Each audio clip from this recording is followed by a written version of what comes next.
नमस्कार दोस्तों, बहुत बहुत स्वागत है आपका गर्वित ऑनलाइन क्लासेस में।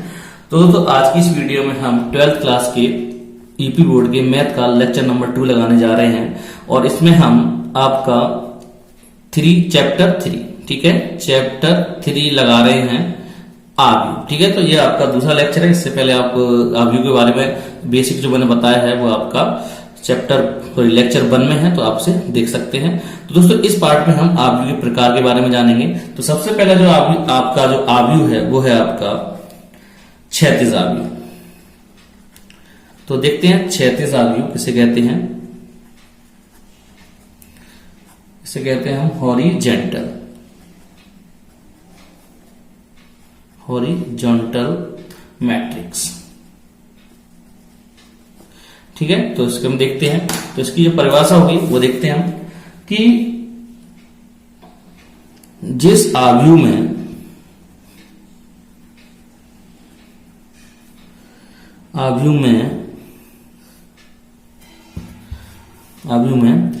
पंक्तियों की संख्या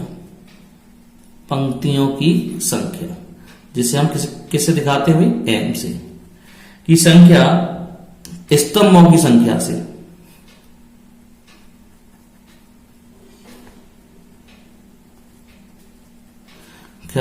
स्तंभों की संख्या किससे दिखाते हैं एन से कम हो तो वह आव्यू क्षैतिज आव्यू कहलाता है।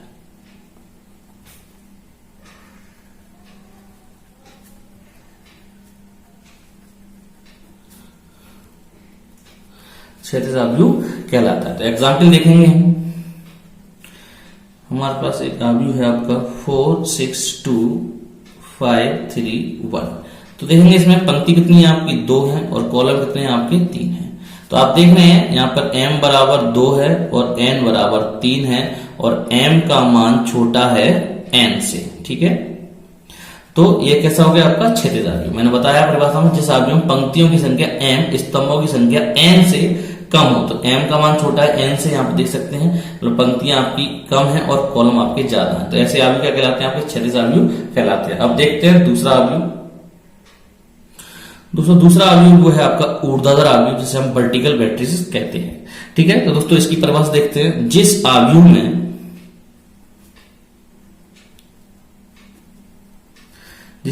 में पंक्तियों की संख्या क्या किसे दिखाते हैं भाई एन, पंक्तियों की संख्या स्तंभों की संख्या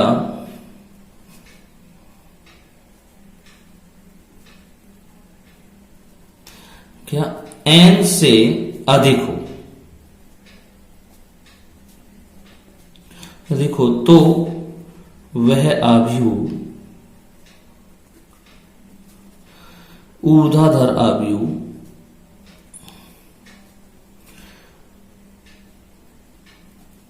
कहलाता है।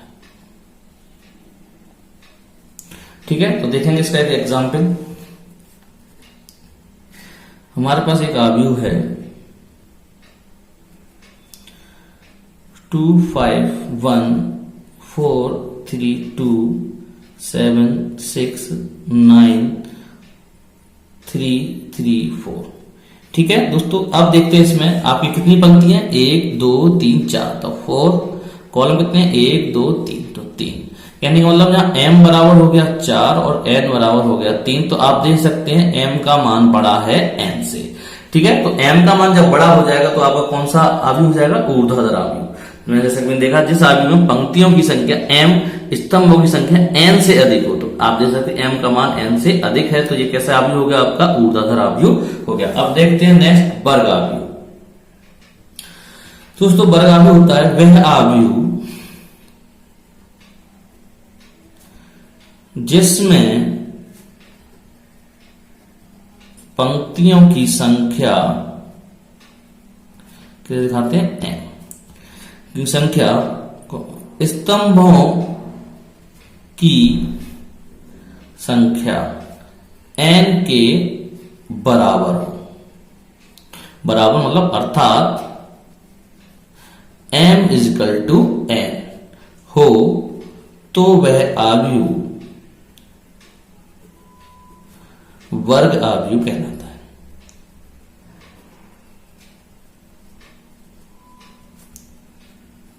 ठीक है, तो देखते हैं, एक एग्जांपल ले लेते हैं। जैसे आपका है एक 2, 3 और 4, 5। ठीक है, तो ये आपका देखिए दो पंक्तियां हैं आपकी और दो ही कॉलम है। ठीक है, तो यहाँ पर m बराबर 2 और n बराबर 2, तो क्या हुआ अभी m बराबर n बराबर 2। ठीक है, तो ये कैसा आव्यूह हुआ आपका, एक वर्ग आव्यूह। एक और एग्जांपल ले लेते हैं, 6, 2, 1, 4, 7, 8, 3, 2, 9। ठीक है, उसमें देखते हैं पंक्ति कितनी है, 1, 2, 3, तो 3 पंक्ति, कॉलम 1, 2, 3, तो 3 कॉलम। कहने का मतलब यहां पर भी m बराबर n बराबर कितना हो गया, 3। तो ये कैसा हो गया आपका वर्ग आव्यूह हो गया। नेक्स्ट देखते हैं चौथा आव्यूह। दोस्तों चौथा जो आपका आव्यूह है वो है पंक्ति आव्यूह या पंक्ति सदिश। तो दोस्तों इसकी सिंपली परिभाषा है कि वह आव्यूह जिसमें केवल एक पंक्ति हो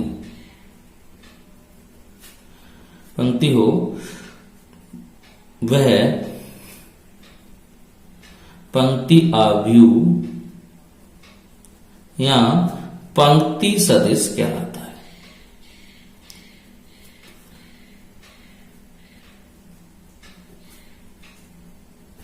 पंक्ति सदिश कहलाता है। एग्जाम्पल देख लेते हैं, हमें ए बराबर की मैट्रिक्स 1, 2, 3। ठीक है, तो इसमें पंक्ति एक ही है और कॉलम कितने, 1, 2, 3, तो 1/3। तो यहां पर पंक्ति कितनी है, केवल एक है आपकी, तो अतः यह क्या है, एक आपका एक पंक्ति आव्यूह पंक्ति सदिश। नेक्स्ट देखते हैं आपका 5वें नंबर का आव्यूह कौन सा है। दोस्तों नेक्स्ट जो आपका 5वां आपका आव्यूह वो है आपका स्तंभ आव्यूह या स्तंभ सदिश, जैसे हम कहते हैं कॉलम मैट्रिक्स या कॉलम वेक्टर। दोस्तों इसकी जो परिभाषा होगी, वह आव्यूह जिसमें केवल एक स्तंभ होता है। स्तंभ मतलब कॉलम होता है, वह स्तंभ आव्यूह या स्तंभ सदिश कहलाता है।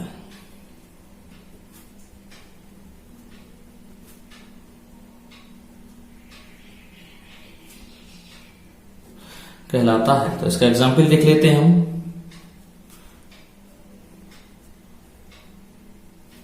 फोर, 2, 1। ठीक है, तो इसमें आप देखेंगे आपकी कॉलम कितनी, रो कितनी है, 1, 2, 3, 3, और कॉलम कितना, एक सिंगल। ठीक है, तो यहाँ पर जो कॉलम है आपका वो केवल कितना है भाई, एक है। तो ये कैसा हो गया आपका स्तंभ आव्यूह। नेक्स्ट देखते हैं दोस्तों, आपका जो 6 आव्यूह वो है आपका शून्य आव्यूह या रिक्त आव्यूह, जिसे हम जीरो या नल मैट्रिक्स कहते हैं। तो दोस्तों इसकी परिभाषा देख लेते हैं, वह आव्यूह जिसका प्रत्येक तत्व या एलिमेंट शून्य होता है, शून्य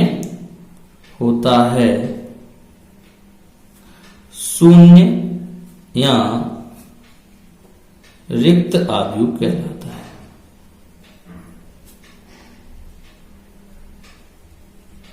ठीक है, एग्जाम्पल देख लेते हैं हम।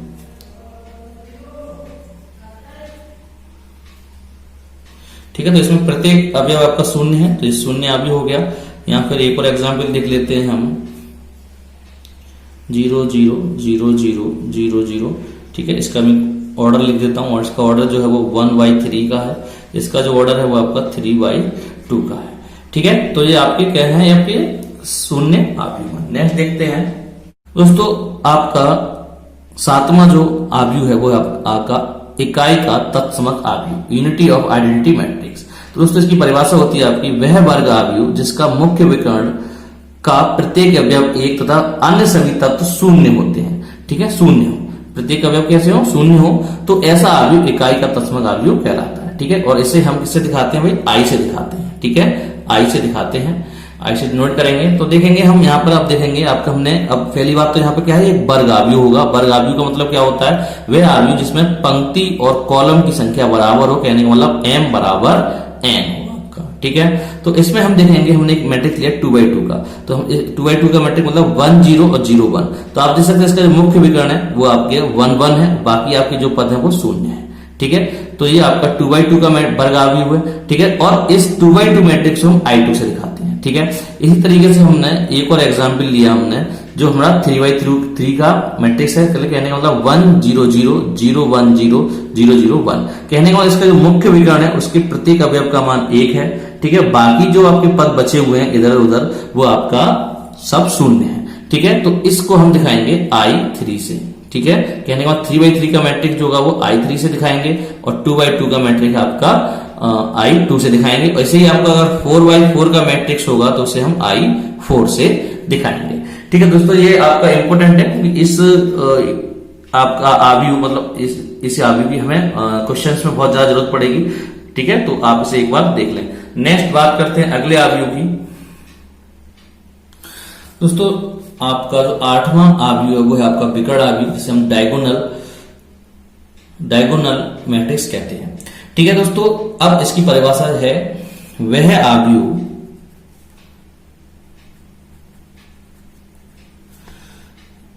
जिसके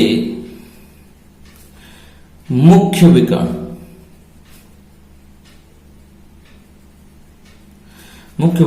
के का प्रत्येक अवयव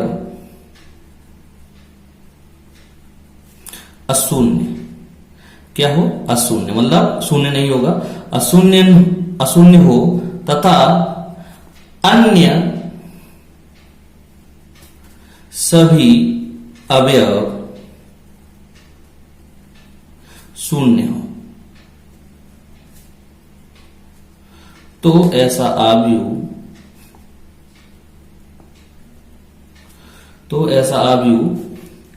विकर्ण आव्यूह कहलाता है।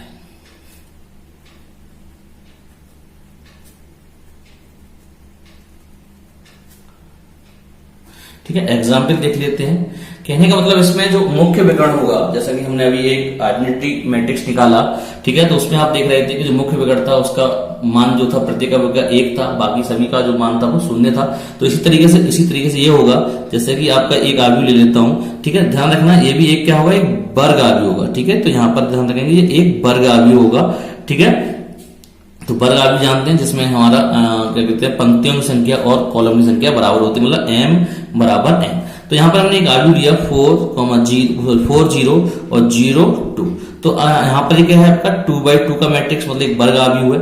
ठीक है, आप देख सकते हैं यहाँ पे जो मेन विकर्ण है उसके वो तो आपके अशून्य है, बाकी पद आपके शून्य है। तो ये कैसा होगा, एक आपका विकर्ण आव्यूह हुआ। ठीक है, इसी तरीके से हम एक और ले लेंगे। अब 3x3 का मैट्रिक्स ले लेते हैं, आपका हो जाएगा 3 0 0 0 4 0 0 0 2। ठीक है, तो इसमें आप देख सकते हैं जो मुख्य विकर्ण है उसके जो जितने भी अवयव है वो अशून्य, कहने का मतलब शून्य नहीं है, बाकी पद आपके शून्य है। और ये कितने का है आपका 3x3 का मैट्रिक्स, तो ये भी क्या है आपका एक विकर्ण आव्यूह है। तो हम देख सकते हैं कि आपका जो हमने अभी आइडेंटिटी मैट्रिक्स बताया, मतलब आपका इकाई आव्यूह, तो उसमें क्या होता है अभी मैं देता हूं 1 0 0 0 1 0 0 0 1।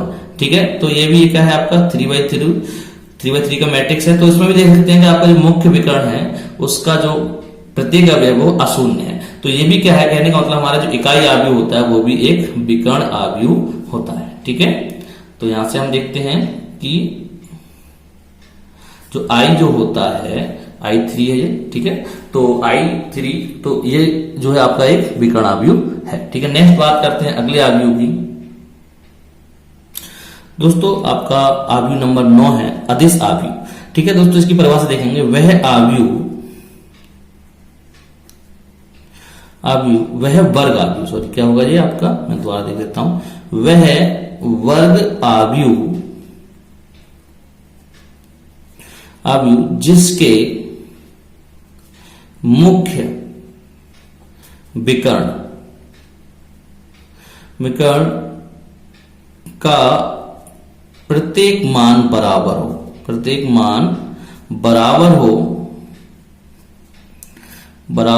हो तथा शेष सभी मान, तो प्रत्येक विकर्ण, सॉरी क्या लिखा मैंने, वह वर्गावयु जिसके मुख्य विकर्ण का प्रत्येक मान बराबर हो तथा अशून्य हो, ये कौन है परिभाषा थोड़ा, तथा अशून्य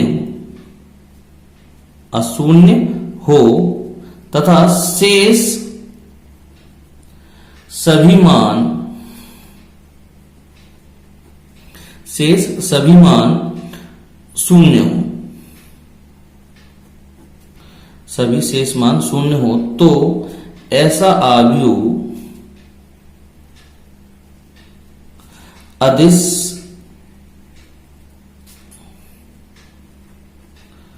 आव्यूह कहलाता है। ठीक है, तो एक बार और देखेंगे परिभाषा क्या है। वह वर्ग आव्यूह जिसके मुख्य विकर्ण के प्रत्येक मान बराबर हो तथा अशून्य हो, मतलब मुख्य विकर्ण होगा उसके मान जो है वो आपका बराबर हो सभी का, और कैसा हो, अशून्य, मतलब शून्य ना हो, और बाकी जो शेष जो सभी मान है वो कैसे हो, शून्य हो। तो ऐसा आव्यूह क्या कहलाता है, आपका अदिश आव्यूह कहलाता है। तो एक एग्जाम्पल देखेंगे, हम ले लेते हैं आपका 3 0 0 0 3 0 0 0 3। ठीक है, तो ये आपका 3x3 का मैट्रिक्स है। ठीक है, तो आप देख सकते हैं इसका जो मुख्य विकर्ण है उसके प्रत्येक मान कैसा है, आपका बराबर है, मतलब 3 3 3, और बाकी पद कैसे हैं आपके, सब बाकी जो मान है वो सब 0 है। तो यही आपका क्या है, एक अदिश आव्यूह है। ठीक है, और देख लेते हैं एक और एग्जाम्पल। अगर हम 3x3 मैट्रिक्स मतलब ले लेते हैं K 0 0 0 K 0 0 0 K। ठीक है, तो ये भी आपका 3x3 का मैट्रिक्स है। ठीक है, तो वर्ग आव्यूह होगा। ठीक है, तो इसमें भी आप देख सकते हैं जो मुख्य विकर्ण है उसका जो प्रत्येक मान बराबर है और अशून्य है। ठीक है, तो ये कैसा आव्यूह होगा, आपका एक अदिश आव्यूह। नेक्स्ट देखते हैं आपका दोस्तों, नेक्स्ट जो आव्यूह है वो है आपका आव्यूह नंबर 10, उप आव्यूह। दोस्तों इसकी परिभाषा देखेंगे, वह आव्यूह जो किसी दिए गए आव्यूह की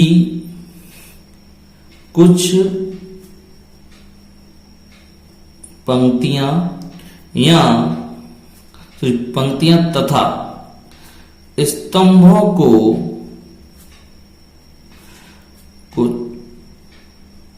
छोड़ने पर प्राप्त होता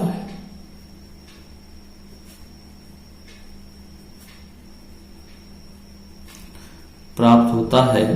उप आव्यूह कहलाता है।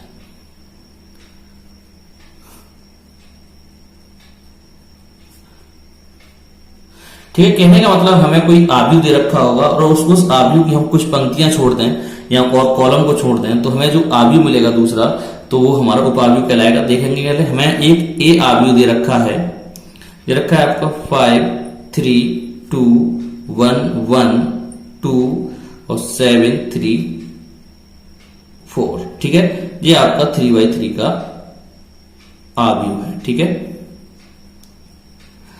दोस्तों, मैं इसमें क्या करता हूं, आपकी ये पहली रो छोड़ देता हूं, ये वाला कॉलम छोड़ देता हूं, मतलब पहली रो और पहला कॉलम छोड़ता हूं, तो मुझे क्या मिलेगा यहाँ पर, तो वो मिलेगा हमारा, कहने का ये छोड़ दिया, ये छोड़ दिया, क्या मिला, 1 3 और 2 4, हमें 2x2 का एक मैट्रिक्स मिला। तो यही आपका इस आव्यूह का, मतलब ये वाला आव्यूह जो है वो ए आव्यूह का क्या है, उप आव्यूह है। ठीक है, तो ये आपका ए आव्यूह का उप आव्यूह है। ठीक है, तो कहने का मतलब एक बड़े आव्यूह में से हम छोटा आव्यूह एक निकाल लें, मतलब कुछ पंक्तियां छोड़ दें या कुछ कॉलम को छोड़ दें, जो आव्यूह में मिलेगा वो हमारा होगा उप आव्यूह। तो दोस्तों ये है आपके आव्यूह के 10 प्रकार हैं। ठीक है, तो दोस्तों ये थी आज की वीडियो जिसमें हमने आव्यूह के प्रकार के बारे में बताया है। अब इसकी अगली वीडियो में हम इसकी जो पहली प्रश्नावली है उसको लगाएंगे और देखेंगे क्वेश्चन किस किस प्रकार के हैं, उसकी कोटि वगैरह जो पूछी है उसके, और अवयव निकालना बताएंगे। ठीक है, तो मिलते हैं इसके अगले लेक्चर में। जय हिंद, जय भारत।